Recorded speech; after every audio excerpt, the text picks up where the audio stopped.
मैंने सुना है मैं खाने का रंग बदलने वाला है। ये भाव है रे, रुको। मैंने सुना है मैं खाने का रंग बदलने वाला है। बोतल खोल के सामने रखिए, क्योंकि भैया चांद निकलने वाला। कि दूसरा के नाम के मेहंदी रचा के, दूसरा के नाम के मेहंदी रचा के भइलू चीज पराई।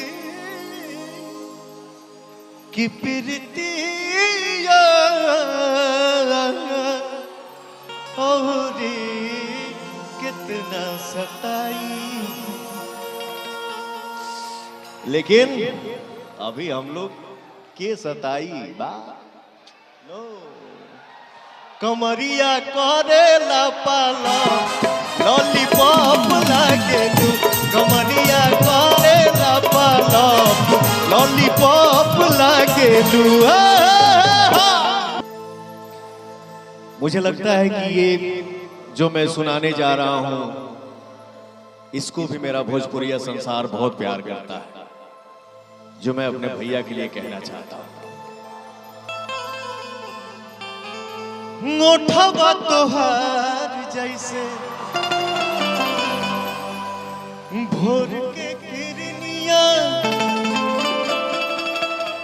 अखिया में प्यार के समायल बा दुनिया। हमरे खातिर तोहरा के दुनिया में भेजोले बड़े भगवान। बड़ी फुर्सत से तोहरा के बनौले बड़े। ये सत्य है सर। भगवान बड़ी फुर्सत से रवि भैया के बनौले बड़े। कलाकार है और कलाकार वही होता है जो अपने एक्टिंग से, अपने कला से अपने चाहने वालों को कभी हंसा दे, कभी इमोशनल कर दे, कभी कोई रूप पकड़ लेता है मेरा भैया। तो भैया हो जैसन सोचले रहनी, गोरखपुर के माटी में कितना जोश बा, और ये गाना के सुन ले बा, ये जोश हम देखना चाहते हैं। जैसन सोचले रहनी, जैसन सोचले रहनी ओइसन धनिया मोर बाड़ी। सांवर न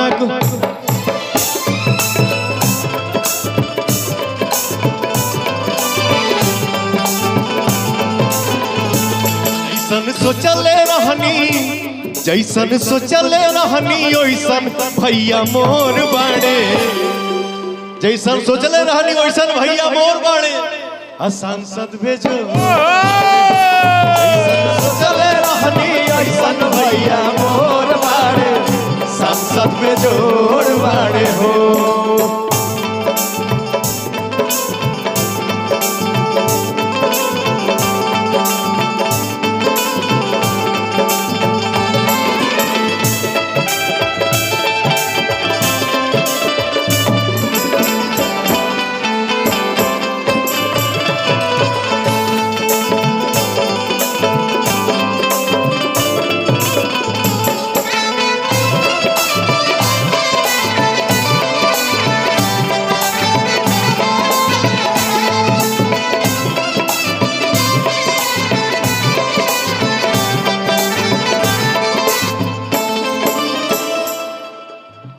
बड़ा नीक लागेला बलम जी के बोलिया, नीक लागेला बलम जी के बोलिया। जब से ले आइल बाड़ा अपन घर लालिया, जब से ले आइल बाड़ा बन के तोहरा जिंदगी, बन के तोहरा जिंदगी में आइलिया जोड़ वाला, संसद बेजोड़ वाला, जैसन सोचले रहनी ऐसन भैया मोर वाला, संसद बेजोड़ वाला हो।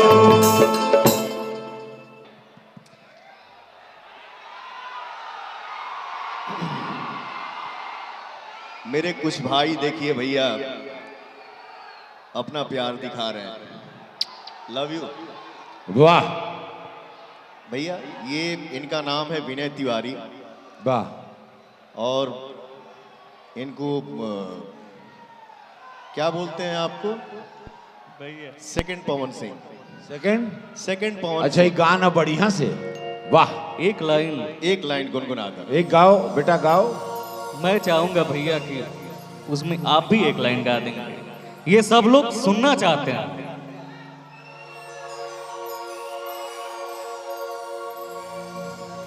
कि दूसरा के नाम के मेहंदी रचा के, दूसरा के नाम के मेहंदी रचा के,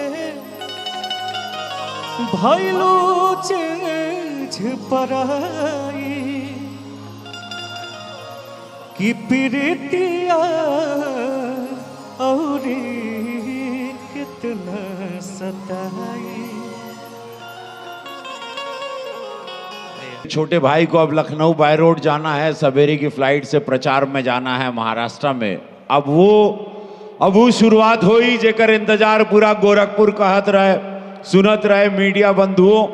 अभी जनता के फरमाइश बा, जहां पे कलाकार शांत हो जाता है, जनता भगवान है, वह सब कुछ। उनकर मांग कई किलोमीटर से लोग 30 किलोमीटर, 50 किलोमीटर, 40 किलोमीटर से आए हैं, अनगिनत कई जिला से लोग आयल बड़न। सब देवतुल जनता के धन्यवाद। तकलीफ होकल हुई, कोनो तकलीफ केहू के भी, हमारे संगठन के, भाजपा के, किसी को, भारतीय जनता पार्टी, युवा मोर्चा, जो भी, हम क्षमा चाहते हैं। पार्षदगण, विधायकगण, जो भी कोई तकलीफ हो गई बैठे में, सम्मान में, हम क्षमा चाहते हैं सबसे। समझ जल करा, थोड़ा चिंता रहती, अकेले कुल देखे के पड़ाला, तो कुछ कमी बेसी हुई तो हमके क्षमा कह दिया। अपने आप सब होस्ट हैं इसके, आप सबके हैं। पूज्य महाराज जी होस्ट हैं, हमनी के सबके साथे चले के बाद देश देख रहा है कि गोरखपुर रोजगार महोत्सव कर रहा है। गोरखपुर में रोजगार भी मिल रहा है, मंच मिल रहा है अनगिनत लोगों को। पहला महोत्सव भारत का जहां पे कलाकार को रोजगार का मंच, वन डिस्ट्रिक्ट वन प्रोडक्ट को मंच, लोकल उद्योगपतियों को मंच, अपना छोटा छोटा सब उद्योग लगाए हैं, आत्मनिर्भर भारत को मंच, ऐतिहासिक गोरखपुर महोत्सव। धन्यवाद। कल बादशाह आ रहे हैं, ऐतिहासिक हुई, लेकिन आज के रात का भीड़ देख के तो हमार तो बुद्धियां बंद हो गई। अब हम लोग वो रूप धारण करेंगे जिसका आपको इंतजार है, तो तू अकेले करवा करा।